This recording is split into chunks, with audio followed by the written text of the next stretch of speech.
The following program has been generously funded by the Patterson Foundation.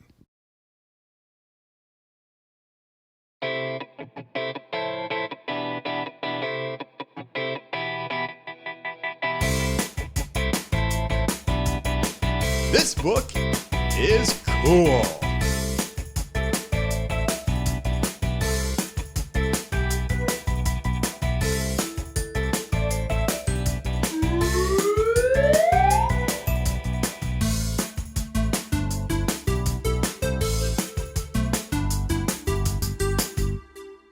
Hello there, my friends. Welcome to this episode of This Book is Cool.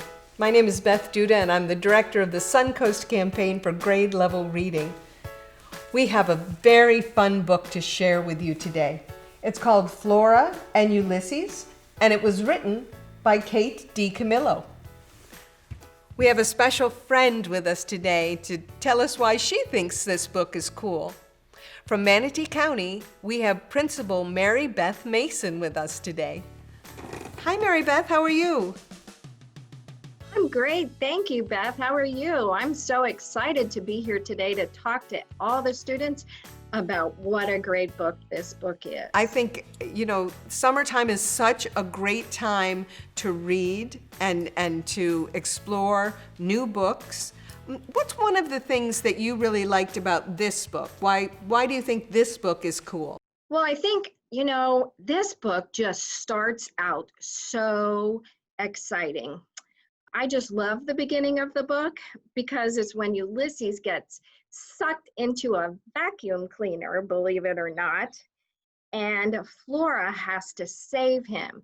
So right off the bat, you have some action right there. And for anybody who's worried, I want to make very clear to you that Ulysses is a squirrel. So the squirrel gets sucked into the vacuum cleaner, and I think that's what gives him superpowers, which is pretty incredible and very fun. And then do you know what kind of superhero he is? He is super and he's strong. And he uses a typewriter to actually write poetry, which we know sometimes can be difficult. But with superpowers, I bet his poetry is fantastic. To have a squirrel have the superpowers of being able to write poetry is maybe one of the most imaginative things I have heard recently. So I love that part of the book. Not only is it a great work of fiction with a very interesting story, but the author snuck in another style of writing. They did, Beth. They snuck in comic book art. So you look at the book and you think, oh, I'm reading a chapter book. But guess what? When you get inside it, you also get to read things that look like you're actually reading a comic book, which is really cool. Ulysses is flying through the air, and they show him flying through the air with his typewriter so that he can write poetry. This is one of the examples of how it can look like a comic book. And you can see down here that Ulysses is flying through the air. And I want to show you one of the pictures that has Ulysses typing at his typewriter. I think that making Ulysses a poet brings an element to the story that makes it really enjoyable. Have you ever written poetry? Do you know I have written poetry? Before becoming a principal, I was an English teacher and I taught middle school. And so part of what I did each year was not only did I write poetry, but my students wrote poetry too.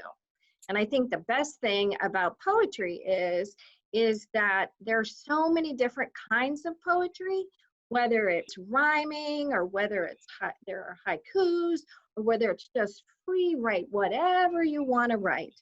I think it gives people the freedom so that you can write what you feel in your heart and write what's going on in your world.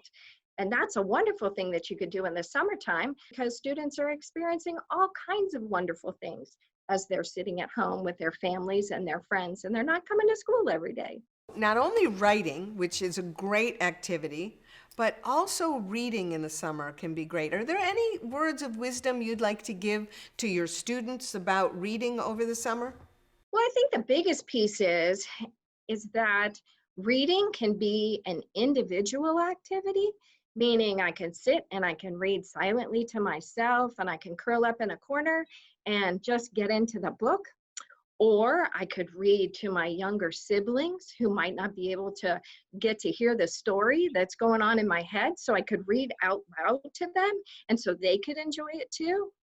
And then sometimes books can be a little hard for us and we can have our parents help us read. So if you're not reading, it's just like when you're working on your muscles, when you're working out.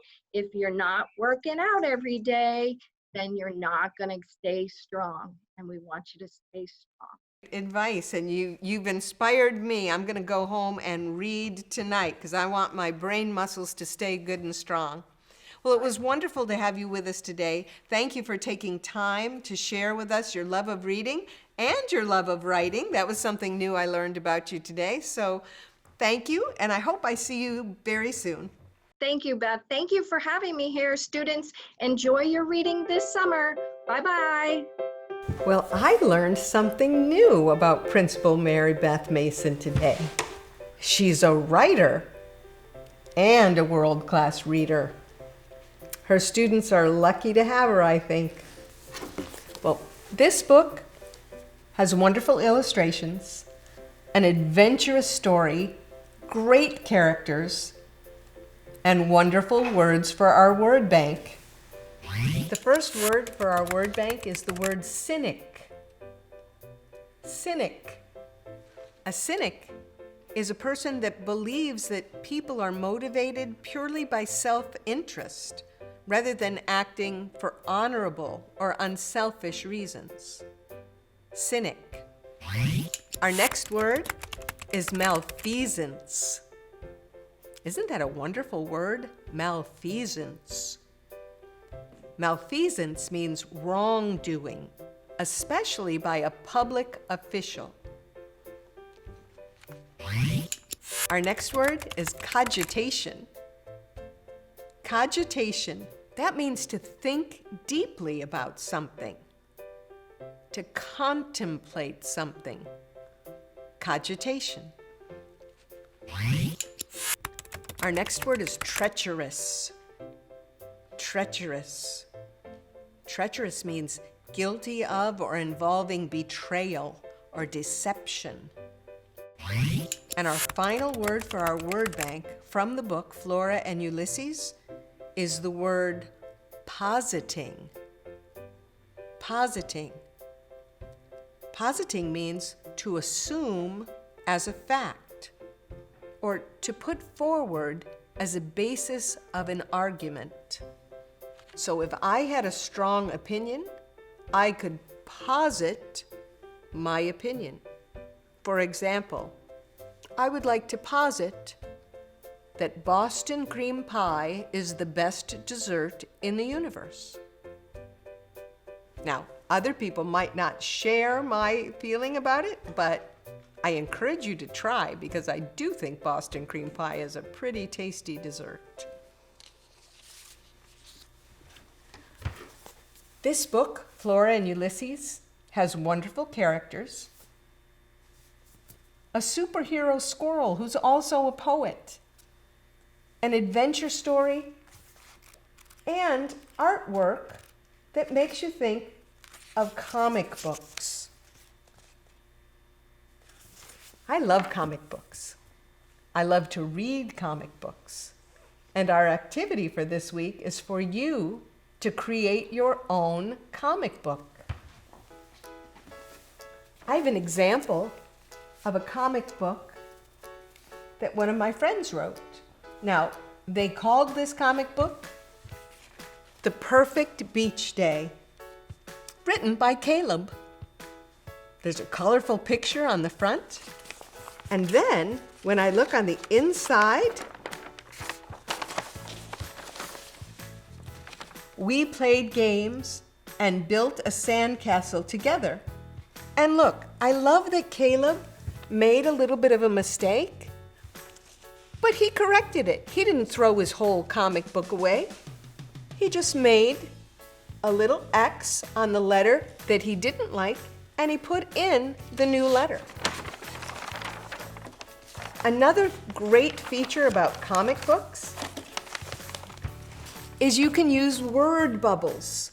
So here the ant is saying, "You are my hero. These are my favorites." And then the person at the bottom is saying, "You're welcome." So comic books very often have the dialogue in word bubbles near your characters' heads. I hope you'll think up a story and put your story in your very own comic book. If you do, I hope you'll send a copy of it to us at connect@grade-level-reading-suncoast.net.